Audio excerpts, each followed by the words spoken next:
India गठबंधन की आज चौथी बैठक दिल्ली में होने वाली है और इस बार की बैठक किस लिए अहम और खास है क्योंकि 5 राज्यों के विधानसभा चुनाव के नतीजे आए हैं और वो नतीजे इंडिया गठबंधन के हक में नहीं आए हैं। इसके बाद अब इंडिया गठबंधन की बैठक में क्या फैसला लिया जाएगा जिससे लोकसभा चुनाव में इंडिया गठबंधन मजबूती के साथ बीजेपी को टक्कर दे सके।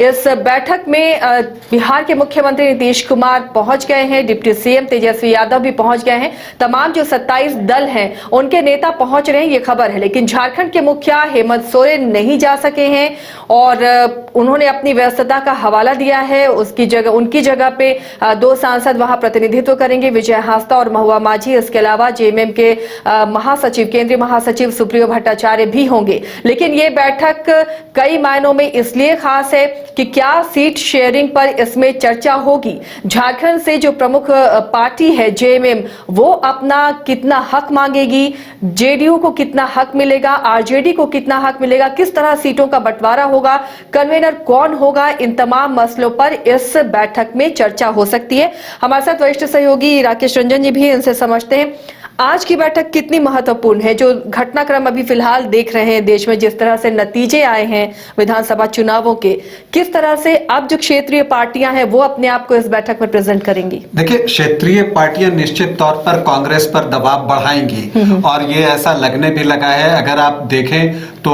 जो उद्धव ठाकरे हैं, जो शिवसेना है, उद्धव ठाकरे गुट, और जो सामना में छपा है जिसमें जो है ये बातें कही गई है कि कांग्रेस जो है जीत का केक अकेले खाना चाहती थी। अगर ये बातें सामने आती हैं तो वो बताती हैं कि कांग्रेस पर प्रेशर जो है वो अब बढ़ने वाला है। देखिए, कहने के लिए हेमंत सोरेन भी जो है इस बैठक में नहीं जा रहे हैं और बहुत साफ वजह है, जो कि अभी आपने बताया भी कि विधानसभा का सत्र चल रहा है और इसके अलावा जो है आपकी सरकार आपके द्वार कार्यक्रम भी चल रहा है। इस वजह से हेमंत सोरेन नहीं जा पा रहे हैं। लेकिन एक सवाल यहाँ पर आसिया जी ये भी उठता है कि ये जो विधानसभा का सत्र है ये 21 दिसंबर तक ही चलना है। आज 19 दिसंबर है, मतलब परसों। तो क्या ये तिथि तय करने से पहले हेमंत सोरेन से पूछा गया था कि हम ये तिथि रख रहे हैं, क्या ये तारीख 2 दिन बाद नहीं रखी जा सकती थी? जब रिजल्ट आए थे 5 राज्यों के, उसके बाद जो एक तारीख रखी गई थी 6 या 7 दिसंबर की, उसे तो बढ़ाया गया।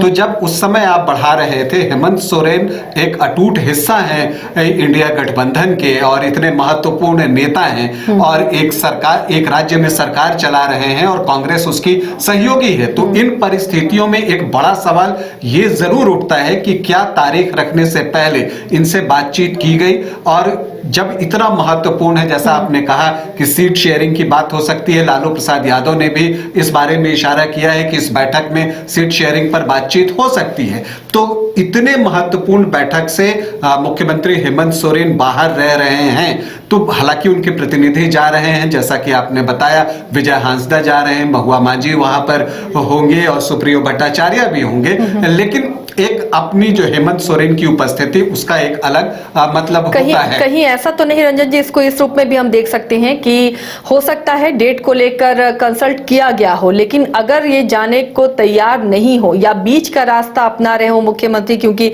अभी जिस तरह वो फंसे हुए हैं ईडी के जंजाल में, वो समझ में आ रहा है, तो कहीं बीच का बचा कर तो चलना नहीं चाह रहे। नहीं, ऐसी कोई बात मुझे दिखती नहीं है। और हेमंत सोरेन ने जिस तरह से अपने आप को प्रस्तुत किया है, एक आप कह सकते हैं कि मजबूत चेहरा के रूप में वो उभरे हैं, इससे किसी को इनकार नहीं है और वो बिल्कुल डटकर सामना कर रहे हैं। और इसलिए मैं कह रहा हूं कि इतने महत्वपूर्ण बैठक में इनका होना चाहिए। मैंने पीछे भी जब बातचीत की है तो मैंने ये कहा है कि हेमंत सोरेन का जितना उपयोग इस गठबंधन को करना चाहिए वो नहीं कर पा रहा। मैंने उस वक्त भी कहा था कि जब चुनाव प्रचार होते हैं और खास करके ट्राइबल इलाके में, जो छत्तीसगढ़ और मध्य प्रदेश का इलाका था, वहां पर हेमंत सोरेन को रिक्वेस्ट करके, अगर ये नहीं भी मान रहे थे तो कांग्रेस की ये जिम्मेदारी बनती थी कि इनसे रिक्वेस्ट करते कि आप वहां पर चलिए, क्योंकि उसका असर पड़ता। हेमंत सोरेन ने अपने आप को इतने दिनों में एक मजबूत चेहरे के रूप में जो है साबित किया है और इसलिए मुझे लगता है कि जब इतनी महत्वपूर्ण बैठक है तो वहां पर मुख्यमंत्री को होना चाहिए था, हेमंत सोरेन को होना होना चाहिए था। खैर, जो यहाँ पर सीट शेयरिंग की बातचीत चल रही है, उसमें जो बातचीत लग रही है, देखिए जो पिछली बार स्थिति थी उससे उलट होगी, उससे अलग होगी, ये तो मानकर चलिए। पिछली बार जो है जहां तक मुझे याद है जेएमएम को शायद 4 सीट मिली थी, तो अब उससे ज्यादा की मांग जो है वो जेएमएम निश्चित तौर पर करने वाला है। और मानकर चलिए खास करके चाईबासा जैसी सीट पर जो है जेएमएम अपना दावा मजबूती से करेगा, क्योंकि उसमें जो 6 विधानसभा क्षेत्र हैं वहां सभी जगह जो है जेएमएम के विधायक हैं, तो इसलिए जेएमएम। लेकिन ये बड़ी मुश्किल की बात है, कांग्रेस की वो सीट है और उस पे कांग्रेस के सांसद हैं, ऐसे में कांग्रेस के लिए भी ये सीट छोड़ना थोड़ी मुश्किल होगी। जब मुश्किल होगी, और इसमें आप ये नहीं कह सकते, कांग्रेस का भी वो ट्रेडिशनल सीट रहा है, लेकिन इसके बाद भी आपको ये मानना पड़ेगा कि कांग्रेस को कई बार हकीकत को स्वीकार भी करना पड़ेगा। देखिए, क्षेत्रीय दल अपने अपने राज्यों में बेहतर कर रहे हैं। अगर आप बिहार की बात करती हैं तो वहां राजद और जदयू जो है वो कांग्रेस से बेटर कर रहा है। और अभी भी जो अगर जेएमएम कहता है कि हम बड़े भाई की भूमिका में हैं राज्य में, तो वो गलत नहीं है।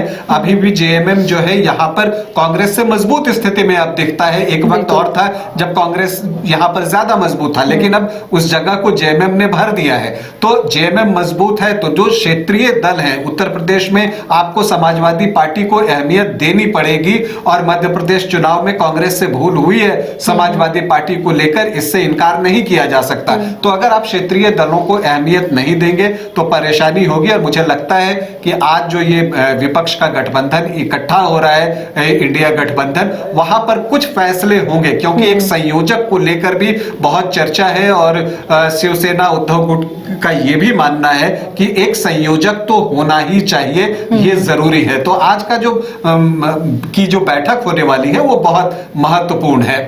चलिए, तो इस बैठक पर लगातार न्यूज बाइस्कोप की भी नजर रहेगी और अपडेट आप तक हम पहुंचाते रहेंगे। आप बने रहिए न्यूज बाइस्कोप के साथ। राजधानी रांची में वाइल्ड वादी लेकर आया है रांची फ्लावर पार्क, जहां आकर्षक फूल मोह लेंगे आपका दिल। रात में आकर्षक लाइट से नजारा होगा रंगीन। परिवार के साथ उठाइए ट्रैम्पोलिन पार्क का लुत्फ। की जगह पर मिलेगा amusement park, zip line, bird park, picnic और कुल्हड़ चाय का भी मजा। Monday to Friday entry fee सिर्फ 200 रूपए और सैटरडे और हॉलीडेज में महज 300 रूपए में भरपूर मनोरंजन। तो आइए वाइल्ड वादी। IIT जी नीट एस्पिरेंट्स के सपने को पंख देने आ गया है कंप्लीट सॉल्यूशन इंस्टीट्यूट। यहाँ है smart classroom, 1-to-1 doubt clearing session, ask the expert, video solution और भी बहुत कुछ। मतलब हम करेंगे आपको गाइड, बनेंगे आपके mentor. Foundation classes from class 6 onwards for your bright future. Visit complete solution institute.